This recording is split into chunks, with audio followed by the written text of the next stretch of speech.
Bismillahirrahmanirrahim. Assalamualaikum warahmatullahi wabarakatuh. Perkenalkan, nama saya Nursima, NPM 1940606007. Di sini saya lokal 1 Media BK. Media bimbingan dan konseling adalah segala sesuatu yang dapat digunakan untuk menyalurkan pesan bimbingan dan konseling yang dapat merangsang pikiran, perasaan, perhatian, dan kemauan siswa atau konselor untuk memahami diri, mengambil keputusan, serta memecahkan masalah yang dihadapi.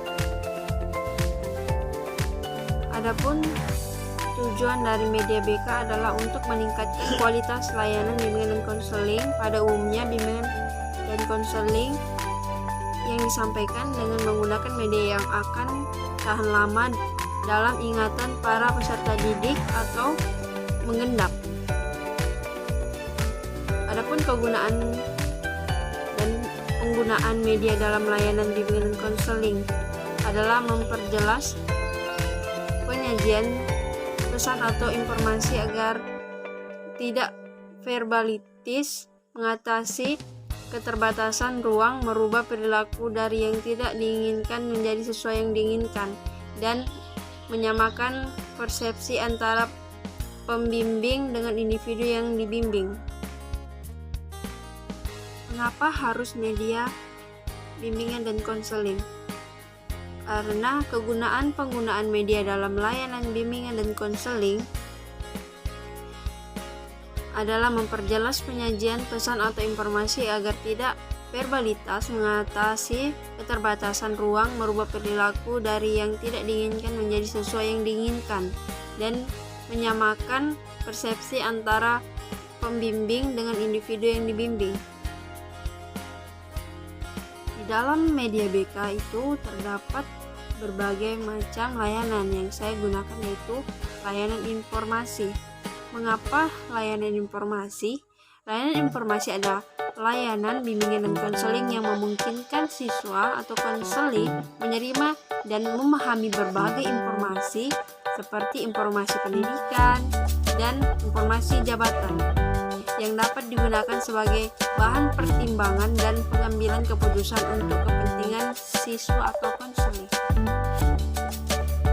Di sini saya akan memberitahukan dampak keseringan bermain game online. Salah satu efek dari terlalu sering bermain game online adalah kecanduan. Kondisi ini dikenal sebagai gaming disorder. Saat seseorang mengalami gaming disorder, maka ada perubahan fungsional dan struktur dalam sistem saraf, terutama pada sistem yang mengatur perasaan senang, belajar, dan motivasi.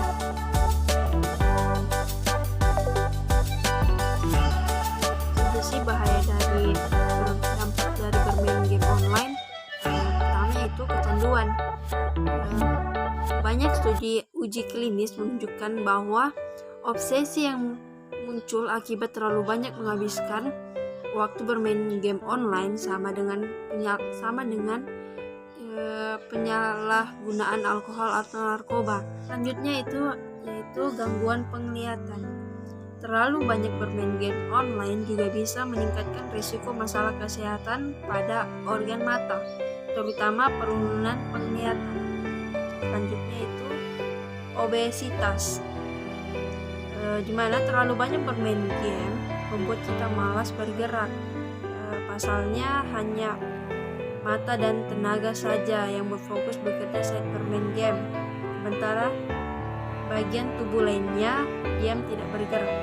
Selanjutnya itu adalah sindrom Werfein, di mana melansir laman web MD, sindrom Werfein adalah kelainan yang disebabkan peradangan tendon.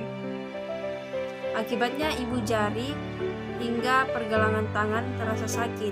Sindrom ini disebabkan oleh aktivitas yang berfokus pada gerakan tangan berulang saat satunya bermain video game. Selanjutnya yaitu penurunan prestasi akademik di sekolah. Apabila anak sudah dalam tahap kecanduan bermain game, mereka akan melakukan segala cara untuk bisa bermain game.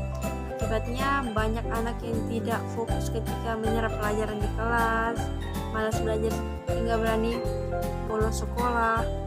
Berbagai hal tersebut berujung pada penurunan prestasi akademik anak di sekolah. Selanjutnya, menarik diri dari kehidupan sosial. Anak sudah yang terkena kecanduan game cenderung lebih senang menghabiskan waktu selama berjam-jam untuk menuntaskan misi game yang sedang dimainkannya. Selanjutnya itu berperilaku agresif. Pada dampak ini yaitu hilangnya kendali diri anak membuat anak cenderung menomorsatukan gaming dalam hidupnya. Akibatnya anak akan melakukan berbagai cara untuk dapat menuntaskan hasrat akan candunya, tak peduli atas konsekuensinya dan risikonya, termasuk berperilaku agresif ke orang lain. Selanjutnya itu gangguan mental, di mana kecanduan gaming ditandai ketika anak sudah tidak mampu lagi untuk mengendalikan hasrat bermain game. Akibatnya anak memiliki keinginan untuk terus-terus bermain game. Bagaimana sih mengatasi cara untuk membatasi waktu anak bermain game? Yaitu atur bermain. Yang pertama itu yaitu atur waktu bermain gamenya, dimana tidak lebih dari 1 jam.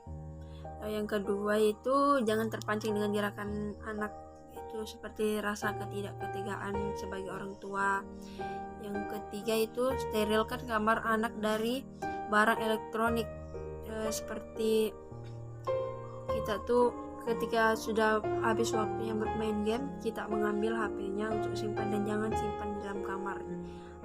Yang selanjutnya itu adalah cari aktivitas menarik lainnya, seperti kita